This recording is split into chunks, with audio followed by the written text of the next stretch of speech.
آج کے اس گہرے جائزے میں ہم 8 ہجری کے ایک ایسے واقعے کو ایکسپلور کرنے والے ہیں جس نے تاریخ کا رخ ہی بدل کر رکھ دیا۔ فتح مکہ۔ یہ ایک ایسی جیت تھی جو تلواروں سے نہیں بلکہ رحم اور شفقت سے حاصل کی گئی تھی۔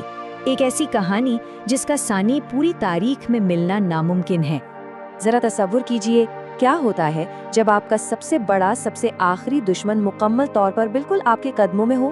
یہ ایک ایسی کہانی ہے جہاں ایک وقت میں مسلمانوں کا مکہ میں زندہ رہنا، یہاں تک کہ سانس لینا بھی مشکل ہو گیا تھا۔ انہیں اپنے ہی گھروں سے بے گھر کر دیا گیا تھا۔ اور پھر ایک دن وہی لوگ پورے شہر کے مختار بن گئے۔ طاقت کے اس مکمل بدلاؤ کا آخر نتیجہ کیا نکلا؟ چلیے اسے سمجھتے ہیں۔ تو شروعات کرتے ہیں اس تاریخی دن کے پس منظر سے اور اس اہم صلح سے جس کا ٹوٹنا اس فتح کی وجہ بنا۔ دیکھیے، یہ عظیم واقعہ کوئی اچانک راتوں رات نہیں ہو گیا تھا۔ تاریخ کے واقعات بہت تیزی سے آگے بڑھے تھے۔ اس کے پیچھے ایک ٹوٹا ہوا امن کا معاہدہ اور شدید کشیدگی تھی۔ دراصل 6 ہجری میں ایک بہت ہی اہم معاہدہ طے پایا تھا، صلح حدیبیہ۔ لیکن ہوا یہ کہ قریش نے اس عہد کو توڑ دیا اور بنو خزاعہ پر حملہ کر دیا۔ اب جب یہ نازک امن پوری طرح ٹوٹ گیا، تبھی نبی صلی اللہ علیہ وسلم نے ایک آخری اور قطعی قدم اٹھانے کا فیصلہ کیا، اور یہیں سے 8 ہجری کی اس عظیم فتح کا آغاز ہوا۔ اب آتے ہیں اس فتح کے اس بے مثال کوچ پر جہاں 10,000 کا لشکر مکہ کی طرف نکلتا ہے۔ 10,000 سننے میں شاید یہ صرف ایک نمبر لگے، لیکن اس دور کے حساب سے ذرا اس کا اندازہ لگائیے۔ یہ کوچ کسی عام فوجی فتح جیسا بالکل نہیں تھا۔ 10,000 صحابہ کا متحد ہو کر ایک ساتھ نکلنا، یہ طاقت کا ایک ایسا مظاہرہ تھا جسے دیکھ کر کوئی بھی دنگ رہ جائے۔ اور اس لشکر کا مقصد دلوں میں خوف پیدا کرنا نہیں، بلکہ ایک عجیب سی ہوبت اور اوے پیدا کرنا تھا۔ ایک مقصد کے لیے اتنے لوگوں کا ایک ساتھ آنا اپنے آپ میں ایک بے مثال بات تھی، اور ان کی نفسیاتی حکمت عملی واقعی حیرت انگیز تھی۔ انہوں نے کیا کیا؟ جنگ چھیڑنے کے بجائے انہوں نے آگے بڑھ کر مختلف جگہوں پر الگ الگ آگ جلائی۔ اب رات کے اندھیرے میں دور دور تک پھیلی ہوئی ان آگوں کو دیکھ کر سوچئے دشمن پر کیا گزری ہوگی۔ اس نے ایک ایسی ہیبت طاری کی جو شاید کسی تلوار کے نکلنے سے بھی ممکن نہیں تھی۔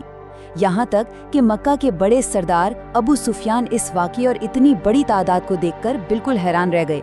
نتیجہ یہ نکلا کہ بغیر کسی خون خرابے کے انہوں نے اسلام قبول کر لیا۔ یہ ایک ایسی ذہنی اسٹریٹجی تھی جس نے بنا لڑے ہی فتح کو یقینی بنا دیا۔ لیکن ان سب باتوں کے بیچ جو سب سے اہم بات ہے اور اس پورے سفر کا جو حقیقی جذبہ ہے، وہ اس ایک مقولے میں سمٹ جاتا ہے: آج رحم کا دن ہے، انتقام کا نہیں۔ اتنی بڑی طاقت ہاتھ میں ہونے کے باوجود نبی صلی اللہ علیہ وسلم کا یہ پیغام اس بات کی کھلی دلیل تھا کہ یہ لشکر بدلہ لینے یا خون خرابہ کرنے نہیں بلکہ دلوں کو جیتنے اور مکہ پر رحم کرنے نکلا تھا۔ یہ الفاظ واقعی اس پوری تاریخ کی روح ہیں۔ اور پھر وقت آتا ہے اس منظر کا جس کی سب کو تلاش تھی، مکہ میں وہ عظیم داخلہ۔ تاریخ اپنے سب سے بڑے عروج پر تھی اور مکہ کے دروازے اس شاندار لشکر کے لیے کھل چکے تھے۔ عام طور پر ہوتا کیا ہے؟ دنیا میں جب بھی کوئی فاتح کسی شہر میں قدم رکھتا ہے تو اس کا انداز کیسا ہوتا ہے؟ تکبر اور غرور سے بھرا ہوا، ہے نا؟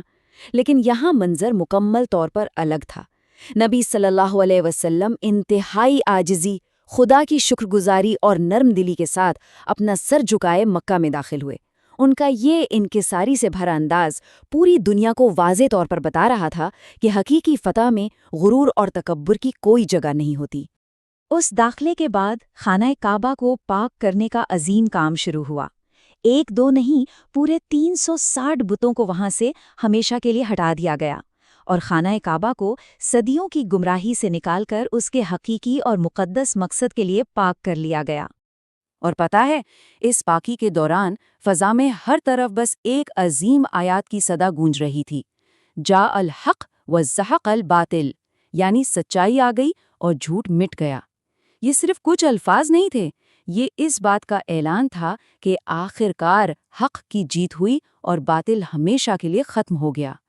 یہ صرف ایک عمارت کی صفائی کا دن نہیں تھا، یہ پورے معاشرتی نظام کے بدلنے کا دن تھا۔